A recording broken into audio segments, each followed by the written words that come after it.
Yo guys, my name is Stevie Williams. I'm a producer and engineer and I'm the owner of Control Room Studio. And so I started doing music when I was like 13 years old. Got into like beat making club in my school when I was like 13, 14 and just made me want to continue doing it more and listen to a certain song by Drake and it was called Lust for Life or something that made me want to get into music a bit way more and study the sounds of it and the productions and etc. So yeah, it's been really good actually. I got to learn a lot of different sounds. I came up as an R&B producer. I used to listen to R&B a lot when I was younger, especially like when my mom had like CDs, etc. So I didn't really do I only did like R&B beats and rap beats and grime stuff. Growing up a bit more and learning more about Afro beats and Afro swing, it's been a bit of an interesting journey. So I started listening to more like Afro swing sort of songs, and then that kind of shaped my sound a bit more into like making Afro swing, Afro beat sort of things. And yeah, I think it's been an interesting journey to be fair. The main genre that I produce right now is R&B, but I do a lot more genres. But the main one, which I'm known for as well, is actually R&B and working with a lot of singers as well.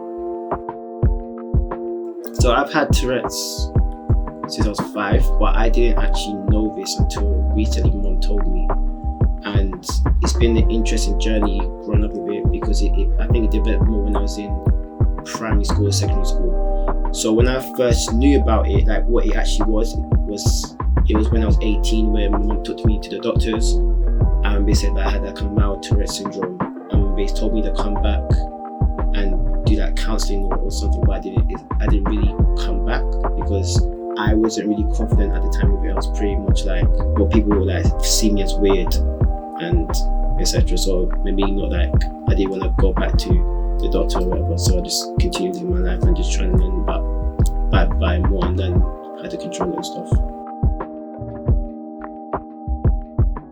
Working with different artists, I don't think they have a problem with it. They've never really had a problem with it. They saw it as like, oh, that's sick, it's cool, like that's so interesting. I wish I had them. I'm thinking, no, you don't, because you don't know what people with Tourette's have been through like on a daily basis in the public eye, sort of thing, you know. So they would normally ask me questions. I'll just say, yeah, I got it. Or sometimes they don't ask me at all, but they just actually know what it is. At the time before, I wasn't comfortable talking about it compared to like now. So if someone's asking me, yeah, do you have Tourette's? I'm like, yeah, I've got Tourette's or whatever. And they'll probably ask me a bit more questions, and then I'll just respond like normally, and we'll just continue to our day, like with our day to day.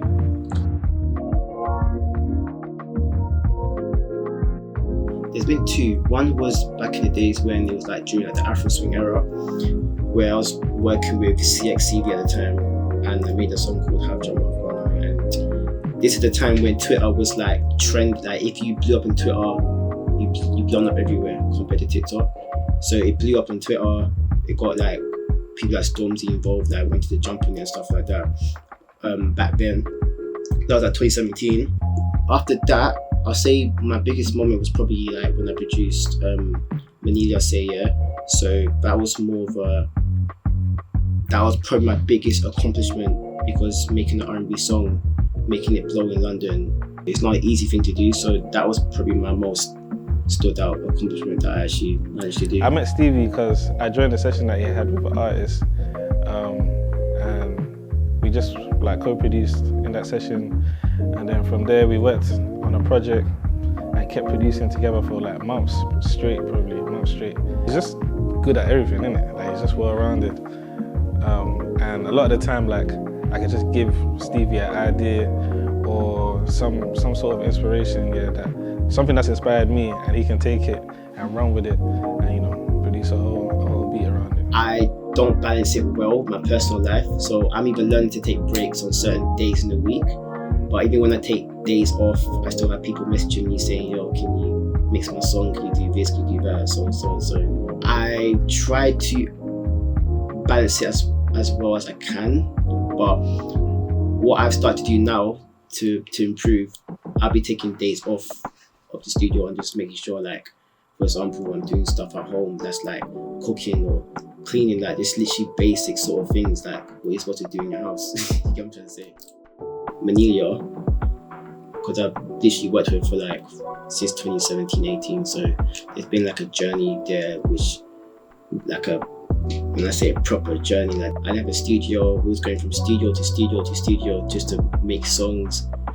I think we just got on, like we just clicked really well in terms of like how we want to make our sounds and building songs and stuff like that. We have the same like ideas on certain things, so this really like really creative and etc. So the next person I would say is Kadeem, because she's really talented and she's got like brilliant pop vocals and she's really like, upcoming as well. And another person I would actually say Kadeem Tyrell, because he's just amazing.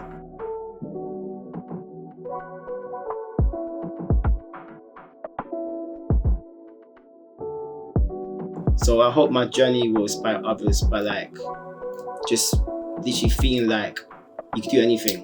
Even if you got like a disability, you got something, you got like ADHD, anything, depression, whatever it is, like you can still push yourself to do the things you want to do. So if you feel like you got a talent with something that you want to do, just literally do it. I know it's easier than said to be done, but it's like you can still do it regardless. Get me? Like there's a lot of people who's got a lot of like conditions and certain things within them, and it just stopped them from doing certain things. But if you have an idea or you got this mad talent and you're scared to like do it or like develop it, whatever, just I think it's just about encouragement as well. So as someone who's been having Tourette's my whole entire life, dealing with people in the public eye looking at me, judging me and stuff like that, and been going through school and university or college, whatever, looking at me a certain way when I do certain things, it's like, of course it's changed my perspective on a lot of things, but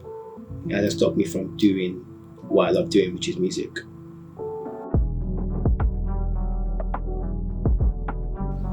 So what's next for me is that I'm still going to continue producing, engineering.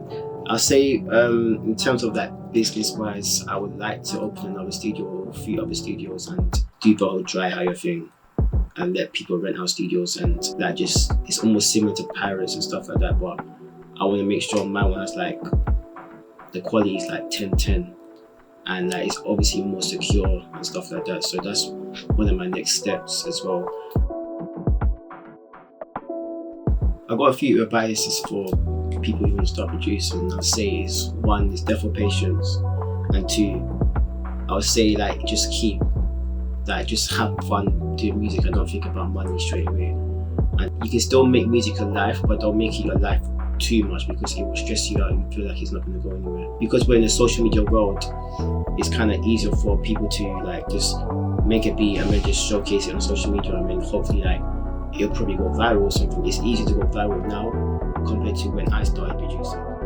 That made people love that nostalgic R&B sound, and we'd get along because we have the same kind of love for that style of music. If I'm in sessions with you, you're quick. I've never met someone in a session that can bang out like 3-4 beats in like one session. You've got a sound that not a lot of people can actually like conquer. So people can try to sound a certain way, but for someone you can tell that you grew up listening to R&B, we can tell that you love it, and it's not just, I can make whatever.